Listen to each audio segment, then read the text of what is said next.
Today I want to talk about the SEC. Arkansas is good, Auburn is not, and LSU is bad. I told you so. And all that's coming up after the bumper. Don't be cornering me. Hold up. Time. You gotta help me with that corner shit. What's up, kinfolk? It's RJ Young. I am not on a step mill. Consider hitting the like and subscribe button because I upload a video every single day. It's always college football related, sports related. We have a good time. Today, I want to talk about Arkansas, who was robbed in broad daylight. They were burglarized in a game that they were supposed to win at Jordan-Hare. Look, it came down to Bo Nix can't actually take the snap from under center, bobbles the snap, fumbles the snap, and then throws the ball backward, in which you could read several different things. Number one is that's a fumble, okay? Because if you botch spiking the football, you don't get to spike the football. It's either intentional grounding, loss of down, and their football, or it's a fumble that was recovered by Arkansas. Either way, Feleipe Franks played one hell of a football game, 21-29, 302 yards passing. Arkansas's defense showed up. Bumper Pool might turn himself into a first-round draft pick. And now, for consecutive weeks, the Razorbacks have outplayed the last two top 25 teams that they have faced, getting the win over Mississippi State and getting robbed of the win against Auburn. Auburn Jesus does not take any days off, as Barrett Sallee accurately stated. More than that, I felt so terrible for Kendall Briles, for Barry Odom, and for Sam Pittman, because you could tell this win would have meant a lot to them. Not just that they would have won this game and beaten an Auburn team that beat Alabama with this sainted Bo Nix at quarterback, but because it was on the road, right? This would have been their signature victory for the season, and they would have been 2-1, and they would have been ranked for sure. Even so, I say, rank Arkansas, you cowards. Look at what they're doing. Look at what they're doing with it. Look at what Sam Pittman has done since he just got there. Knowing that he's had little to no time to practice with his players, and he's doing, well, quite honestly, what LSU is not. Looking competitive. Like Ed Orgeron said that he was embarrassed by how his football team played against Missouri in Columbia. Now, granted, that game was supposed to be played at Tiger Stadium, but when you got a Cat 2 hurricane coming through, you tend to move the football game. And it shouldn't have been that big a deal because LSU walked into that game as the number 17 team in the country. This after falling because they were number 6 team in the country because they took an L, right? Mississippi State. So I'm looking at this game, and there's some stats that jump out. The Tigers, LSU, have allowed 96 points in the last 3 games, which is the most they've allowed through 3 games to start a season in program history. That's courtesy of ESPN Stats and Information. More than that, they gave up 29 of 34 passing completions for 406 yards and 4 touchdowns to Missouri starting quarterback. And then Larry Roundtree added another 119 yards on the ground. They were just running it up. Eli Drinkwitz, a team that really has no business playing on the same football field as the Tigers, decided to go, well, Tiger on LSU. And in that, we got to add here, Missouri's offense managed just 19 points and 12 points, respectively, in losses to Alabama and Tennessee. Same Tennessee that got beat like they stole something by Georgia earlier today. Alabama, we expect to dispatch Ole Miss. But the point remains here, LSU's just bad. And I told you before the season that LSU was going to catch 5 losses.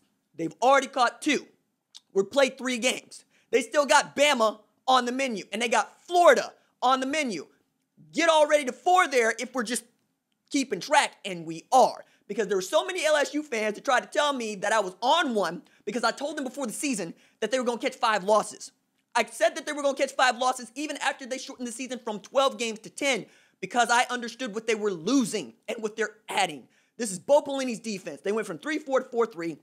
Everybody's really excited about it, thinking that's going to be 2007 all over again, and that's just not what it's going to be.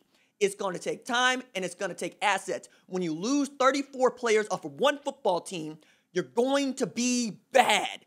That's just the way that it is. Now, for Ed Orgeron to say, we have to change some stuff, Bo's great, but Bo's going to have to coach him up, tells you everything you need to know. Add to that, Ampersand U finally got a top 5 win against an opponent that they probably shouldn't have beaten in the Jimbo Fisher era, and Jimbo Fisher was out there celebrating like he won a national championship. Because really, we're talking about Ampersand U beating the number 4 team in the country in Florida, a game in which Kyle Trask throws for over 300, and Kadarius Toney also had a great game, 7 catches, 92 yards. They win that game 41-38, even though Florida had an 11-point lead in the second half and put up over 500 yards of offense, and again, scored 38 points in this game. Kellen Mond actually showed up and played great football. All credit to him to get that win at Kyle Field. So the SEC West is just all over the place, with Arkansas looking better than LSU, right? With Texas A&M getting a win and really trying to stay right where they are. And then we have to take a look at what Florida turns out to be with what Georgia just did against Tennessee. I think many people had picked Florida to win the world's largest cocktail party, and they still might. But knowing that Georgia's able to just make it work with Stetson Bennett, a dude whose claim to fame was playing Baker Mayfield in the lead up to the 2017 Rose Bowl, I feel like you got to pick on Georgia here coming out of the East, especially with what Kenny McIntosh has turned out to be, how much they trust Zamir White, and what Kyrus Jackson has also turned out to be. It's a good football team, and I expect them to be there in the SEC championship against whomever comes out of the West, even though I really think that's just Alabama. Circling back to Auburn and Arkansas for a second, I told y'all that Bo Nix wasn't very good, and you clowned me. They moved Kalen Newton to wide receiver. I think that was a mistake. Put that man in at quarterback. Let him cook. Because the way that this offense is moving is not the way that it could move. Because Bo Nix is the ceiling for Auburn football. And somehow Auburn's going to be ranked Sunday, but they shouldn't be. It's not a good football team, all right? From there, we can get into Iowa State gets a good win against Texas Tech. I understand that Oklahoma squad got a quadruple overtime win against Texas, but the Big 12 is in no way or shape or form eligible for the college football playoff as long as I have anything to say about it, right? I just don't see it.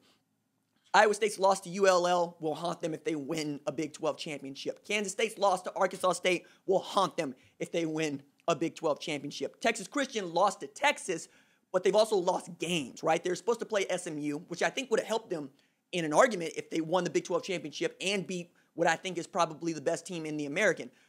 But none of that's on the table.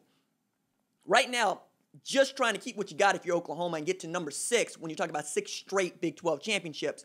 You need some help here, but the way that these teams have been cannibalizing each other, it's bound to happen. Oklahoma State has somehow stayed unscathed, and they're on a bye this week, but Oklahoma and Texas go into a bye next week, and perhaps Oklahoma State looks a little bit more suspect going into that game. But power rankings, Arkansas heading up, LSU heading down. Oklahoma gets a little bit higher than Texas, which ain't saying a whole hell of a lot. And ampersand U managed to finally win some respect for itself. All right, that's it for me. Doses.